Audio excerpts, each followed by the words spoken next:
माननीय सर्वोच्च न्यायालय द्वारा संजाबीज तारी बनाम किशोर एस. बोरकर एवं अन्य 2025 INSC 1158 25 सितंबर 2025 को निर्णीत के अनुपालन में परक्राम्य लिखित अधिनियम 1881 की धारा 138 के अंतर्गत मामलों के शीघ्र निपटान हेतु निम्नलिखित दिशानिर्देश जारी किए जाते हैं। परक्राम्य लिखित अधिनियम 1881 की धारा 138 के अंतर्गत मामलों के संबंध में माननीय सर्वोच्च न्यायालय द्वारा जारी निर्देशों के प्रभावी कार्यान्वयन हेतु दिशानिर्देश। तारांकन 1 समन की तामील। धारा 138 के अंतर्गत दायर सभी मामलों में एनआई अधिनियम की धारा 138 के अनुसार समन की तामील सामान्य निर्धारित विधियों तक सीमित नहीं होगी। दस्ती तामील भी जारी की जाएगी, जिससे शिकायतकर्ता नियमित तामील के अलावा व्यक्तिगत रूप से भी समन तामील कर सकेगा। तारांकन 2 इलेक्ट्रॉनिक सेवा। राजस्थान इलेक्ट्रॉनिक प्रक्रिया जारी, तामील और निष्पादन नियम 2024 के अनुसार ट्रायल कोर्ट समन की इलेक्ट्रॉनिक तामील का भी सहारा लेंगे। शिकायतकर्ता को शिकायत के साथ अभियुक्त का ईमेल पता, मोबाइल नंबर और या व्हाट्सएप मैसेजिंग एप्लीकेशन विवरण, जिसकी पुष्टि करने वाला एक हलफनामा विधिवत रूप से प्रस्तुत करना होगा, प्रदान करना होगा। इसके बाद शिकायतकर्ता तामील का हलफनामा दाखिल करेगा। यदि ऐसा हलफनामा झूठा पाया जाता है तो न्यायालय कानून के अनुसार उचित कार्रवाई कर सकता है। तारांकन 3 अंतरिम भुगतान सुविधा। प्रत्येक जिला न्यायालय के सभी जिला एवं सत्र न्यायाधीश सुरक्षित QR कोड या UPI लिंक के माध्यम से समर्पित ऑनलाइन भुगतान सुविधाएं बनाएंगे और उनका संचालन करेंगे। चूंकि राजस्थान की अदालतों में QR कोड और UPI पे लिंक के माध्यम से भुगतान की व्यवस्था अभी चालू नहीं है, इसलिए जब तक समर्पित ऑनलाइन भुगतान प्रणालियां विकसित नहीं हो जाती, तब तक समन में स्पष्ट रूप से कहा जाएगा कि प्रतिवादी अभियुक्त संबंधित न्यायालय में प्रारंभिक चरण में चेक राशि जमा कर सकता है। ऐसे भुगतान की पुष्टि होने पर न्यायालय शिकायतकर्ता को सूचित करेगा और रसीद की पुष्टि होने पर, यदि उपयुक्त हो, तो एनआई अधिनियम की धारा 147 और या धारा 255 CRPC 278 BNSS 2023 के अंतर्गत ऐसी धनराशि जारी करने और समझौता समापन के आदेश पारित करेगा। तारांकन 4 सारांश की आवश्यकता। एनआई अधिनियम की धारा 138 के अंतर्गत दायर प्रत्येक शिकायत में प्रारूप ए में एक मुख्य पृष्ठ सारांश शामिल होगा, जिसे अनुक्रमणिका के तुरंत बाद और औपचारिक शिकायत से पहले रखा जाएगा। तारांकन 5 संज्ञान पूर्व समन। BNSS की धारा 223 के अंतर्गत संज्ञान पूर्व चरण में अभियुक्त को समन जारी करने की आवश्यकता नहीं है। तारांकन 6 संक्षिप्त सुनवाई। निर्णय न्यायालय सारांश सुनवाई को समन सुनवाई में बदलने से पहले ठोस कारण दर्ज करेंगे। इस प्रक्रिया में सहायता के लिए विचारण न्यायालय संज्ञान पश्चात चरण में धारा 251 CRPC धारा 274 BNSS 2023 के अंतर्गत प्रासंगिक प्रश्न पूछ सकता है, जिसमें प्रारूप बी में उल्लिखित प्रश्न भी शामिल हैं, और अभियुक्त और वकील की उपस्थिति में आदेश पत्र में उत्तर दर्ज कर सकता है। तारांकन 7 अंतरिम मुआवजा। जहां भी उपयुक्त हो, विचारण न्यायालय राष्ट्रीय अपराध रिकॉर्ड अधिनियम की धारा 143A के अंतर्गत अंतरिम मुआवजा देने के अपने अधिकार का प्रयोग यथाशीघ्र करेगा। तारांकन 8 अपराधों का शमन। शमन निम्नलिखित सिद्धांतों द्वारा शासित होगा। क यदि चेक की राशि बचाव पक्ष के साक्ष्य दर्ज होने से पहले भुगतान की जाती है, तो बिना किसी लागत या दंड के शमन की अनुमति दी जा सकती है। ख यदि बचाव पक्ष के साक्ष्य दर्ज होने के बाद लेकिन निर्णय से पहले भुगतान किया जाता है, तो चेक राशि का 5% विधिक सेवा प्राधिकरण या ऐसे अन्य प्राधिकारी को भुगतान करने पर शमन की अनुमति दी जा सकती है, जिसे उचित समझा जाए। ग यदि भुगतान सत्र न्यायालय या उच्च न्यायालय के समक्ष पुनरीक्षण अपील में किया जाता है, तो चेक राशि का 7.5% लागत के रूप में भुगतान करने पर शमन की अनुमति दी जा सकती है। उपरोक्त दिशानिर्देशों का सामान्यतः न्यायालयों द्वारा पालन किया जाएगा, तथापि प्रत्येक मामले के तथ्यों और परिस्थितियों को ध्यान में रखते हुए विशेष परिस्थितियों में न्याय के हित में उचित कारणों सहित उपर्युक्त मानदंडों में ढील देना या उनमें परिवर्तन करना न्यायालय का विवेकाधिकार होगा। सादर मनोज आहूजा, एडवोकेट, अध्यक्ष बार एसोसिएशन केकड़ी, प्रत्याशी बार काउंसिल ऑफ राजस्थान।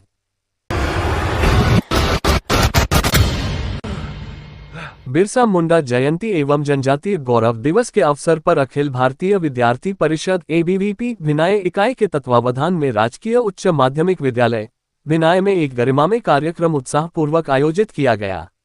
कार्यक्रम का शुभारंभ मां सरस्वती, स्वामी विवेकानंद एवं भगवान बिरसा मुंडा जी के चित्रों पर माल्यार्पण, दीप प्रज्वलन एवं वंदन के साथ किया गया।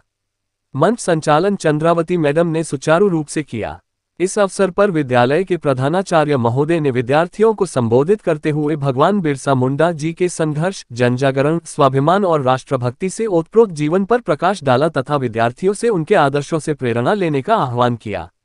इसके बाद शिक्षकों, वक्ताओं एवं विद्यार्थियों ने भी बिरसा मुंडा जी के जीवन, जनजातीय समाज के उत्थान में उनके योगदान एवं अंग्रेजी हुकूमत के विरुद्ध उनके संघर्ष पर अपने विचार व्यक्त किए।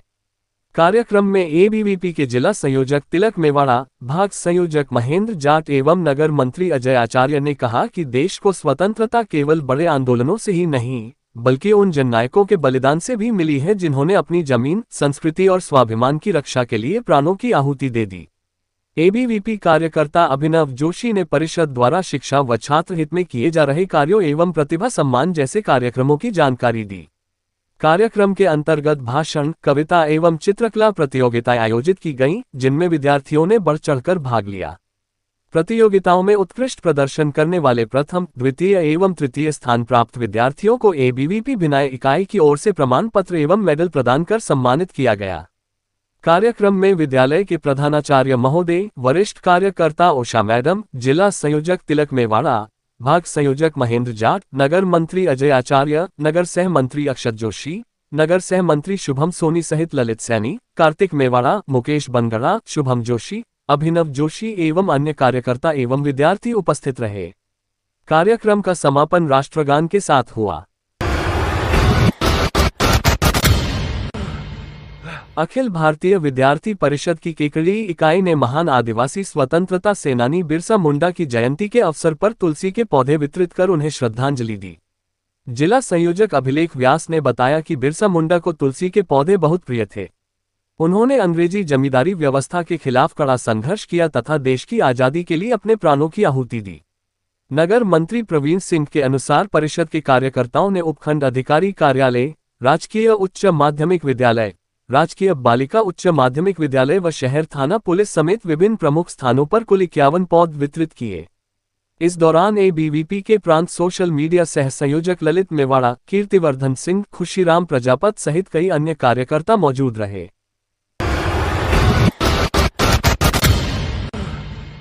सिटी थाना इलाके के सलारी गांव में चारा काटने की कुट्टी की मशीन में गर्दन फंसने से एक किसान की दर्दनाक मौत हो गई।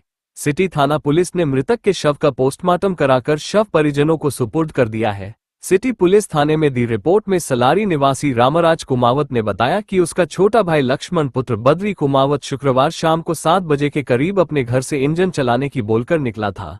थोड़ी देर बाद जब उनके बाड़े के आसपास शोर शराबा होने पर वह वहां पर पहुंचा तो उसका छोटा भाई लक्ष्मण की शॉल कुट्टी की मशीन की फैन बेल्ट में आने से गर्दन फंसी हुई थी, जिसे तुरंत केकड़ी के जिला अस्पताल लेकर पहुंचे, जहां पर डॉक्टरों ने इलाज के दौरान लक्ष्मण को मृत घोषित कर दिया।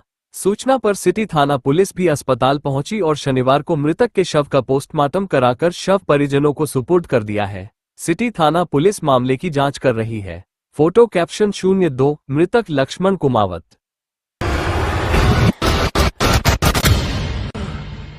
राजकीय जिला चिकित्सालय के ब्लड बैंक में पिछले कुछ दिनों से रक्त की अत्यंत कमी बनी हुई थी, जिसके चलते उपचाराधीन मरीजों को रक्त उपलब्ध कराने में भारी कठिनाइयां पैदा हो रही थीं। इस गंभीर स्थिति को देखते हुए ब्लड बैंक के चिकित्सा प्रभारी डॉक्टर मुनेश बोर्ड एवं senior lab technician Mahavir Vijayvargiya ने सामाजिक सेवा कार्यों में सक्रिय भारत विकास परिषद शाखा केकड़ी के रक्तदान शिविर प्रभारी दिनेश वैष्णव से संपर्क कर स्थिति से अवगत कराया। सूचना मिलते ही दिनेश वैष्णव ने मामले को गंभीरता से लिया और केकड़ी के सभी प्रमुख सोशल मीडिया प्लेटफॉर्म और व्हाट्सएप ग्रुपों में रक्त आवश्यकता की सूचना प्रसारित की। इस अपील का असर दिखा और प्रेरित होकर शहर के कई रक्तवीर तुरंत ब्लड बैंक पहुंचकर स्वेच्छा से रक्तदान के लिए आगे आए। पिता पुत्र ने एक साथ किया रक्तदान, अनूठा उदाहरण। इनमें सबसे प्रेरणादायक उदाहरण रहा केकड़ी के बलाई मोहल्ला निवासी शिक्षक शंकरलाल बधाई और उनके बेटे प्रभात बलाई का। सूचना पड़ते ही दोनों अस्पताल पहुंचे और अनजान मरीज के लिए रक्तदान किया। छात्र प्रभात बलाई ने अपने जीवन का पहला रक्तदान किया, जबकि शिक्षक शंकरलाल बधाई ने अपने जीवन का 29वां रक्तदान कर समाज के सामने अद्भुत मिसाल पेश की।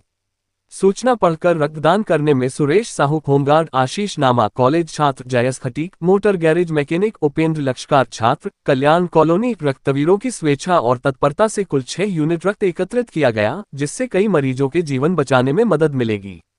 इस पूरे सेवा कार्य में रक्तकोष विभाग की टीम का विशेष योगदान रहा, जिसमें ब्लड बैंक चिकित्सा अधिकारी doctor Munesh Gaur, senior lab technician Mahavir Vijayvargiya, nursing officer Padam Jain, lab तकनीशियन मनीष सैनी, कालूराम जांगीर, अदिति चावला एवं blood bank counsellor Vinod Sahu.